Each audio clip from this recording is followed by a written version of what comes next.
नमस्कार, मी अरविंद आठले.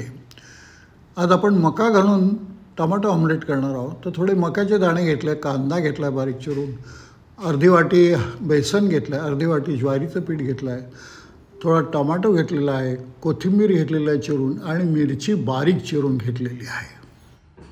मक्याचे दाणे होते त्याचा आपण खीस केलेला आहे थोडासा. आणि आता आपण याचं पीठ भिजवणार आहोत. आता हरभऱ्याचं पीठ आपण घेतलं आहे. पहिले बेसन साधारणपणे अर्धी वाटी, हे अर्धी वाटी आपण ज्वारीचं पीठ घेतलं आहे. त्याच्यामध्ये आपण आता हा अर्धा कांदा चिरलेला आहे बारीक, साधारण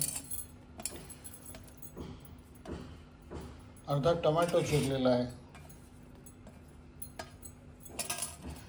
थोडी कोथिंबीर चिरलेली आहे आणि मिरच्या अशा बारीक चिरलेल्या आहेत.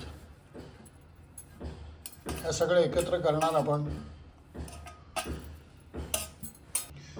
आणि त्यात आता हे मक्याच्या कणसाचे दाणे आपण जे मिक्सरमधून बारीक करून घेतले थोडेसे, ते घालणार आहोत.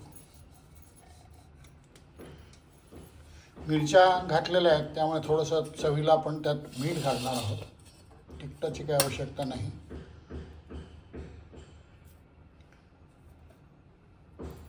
थोडीशी हळद घालणार आहोत, रंग छान यावा म्हणून. आणि आता पाणी घालून हे सगळं आपण मिसळणार. त्याच्या आधी हे थोडंसं आधी हाताने साधं मिक्स करून घेणार.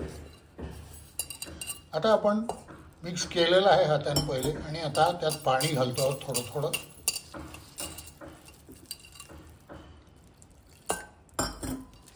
सरभरीत असं करायचं आहे आपल्याला. आमलेट हा शब्द जरा व्हेजिटेरियनवाल्यांना विचित्र वाटतो, पण तशी काही आवश्यकता नाही. पदार्थाच्या नावाने फार मोठा काही फरक पडत नाही. तर हे आपण व्हेजिटेबल आमलेट करणार आहोत.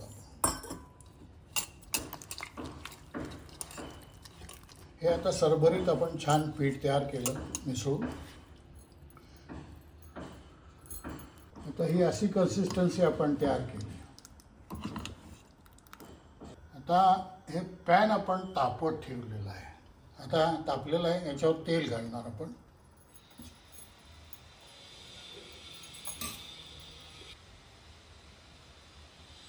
हे असं पसरवलं तेल त्याच्यामध्ये. आणि आता हे जे आपण मिश्रण तयार केलं आहे ते आता त्यात आपण टाकणार.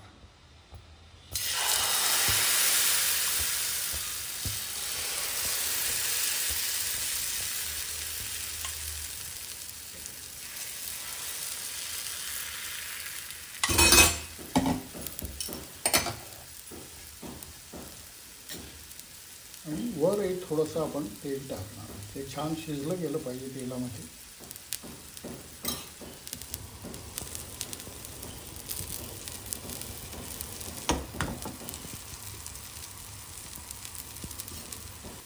आता ह्या कडा आपल्या इकडच्या थोड्या या सुटायला लागल्या तशा, त्यामुळे हे काढता येईल. तर हे पालथं करायचं आहे आपल्याला.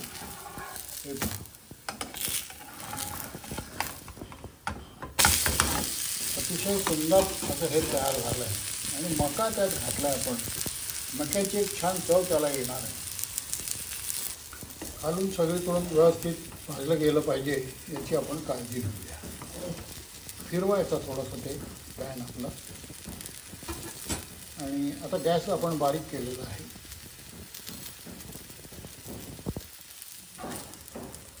फिरून झालं तर मी थोडं एकदा बघून घ्यायचं.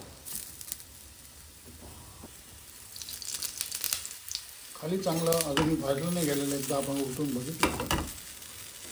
ते आता म्हणून थोडं तेल अजून टाकलं आहे आपण खाली.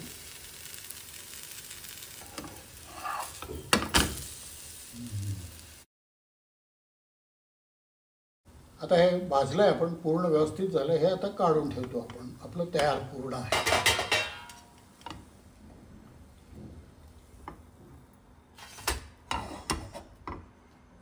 आता टोमॅटो सॉस बरोबर आपण हे खाणार. असे अजूनही जेवढे लागतील तेवढे आपण बनवणार.